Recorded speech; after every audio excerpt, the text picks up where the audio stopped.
Una mattina mi sono svegliato. Il flotte dans notre tête cet air entraînant.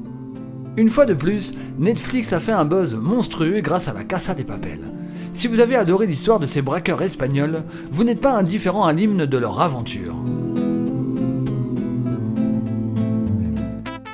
Depuis la sortie de la série, la version de la chanson de La Casa de Papel, postée sur YouTube, a atteint les 25 millions de vues. Les reprises s'enchaînent et le métro devient un véritable terrain de jeu pour les chanteurs.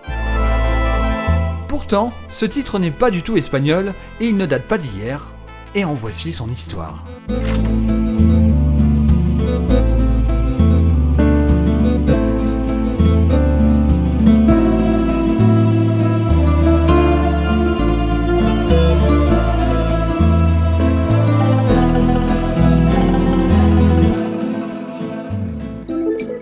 A l'origine, Bella Ciao, en français Adieu ma belle, est un chant italien d'origine ouvrière.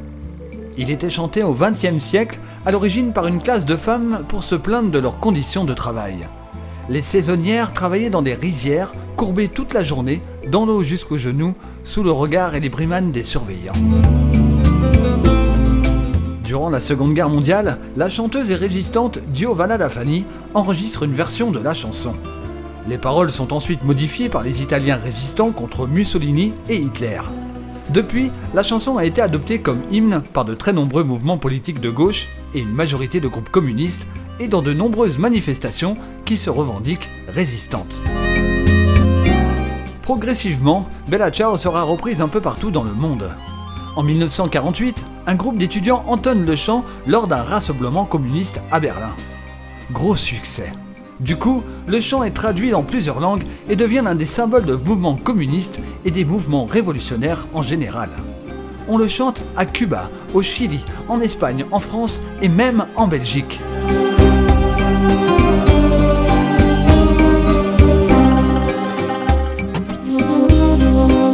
En Espagne, c'est Adolfo Saldán qui la chante pour la première fois sur un de ses albums sortis en 1969. Mais sous la dictature de Franco, l'album et la chanson seront censurés. Bien évidemment, une telle chanson porteuse de sens a connu un succès fou à travers le monde. Elle a été reprise par des centaines d'artistes de toutes les origines et a été traduite dans plus de 60 langues.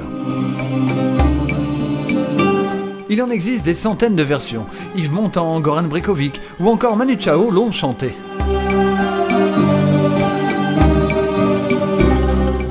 D'ailleurs, en Belgique, les étudiants continuent de la chanter pendant le Saint-Vergan à l'enclos des fusillés où reposent 18 étudiants résistants exécutés pendant la Seconde Guerre mondiale. Le PTB chante également Bella Ciao lors de leurs rassemblements et manifestations.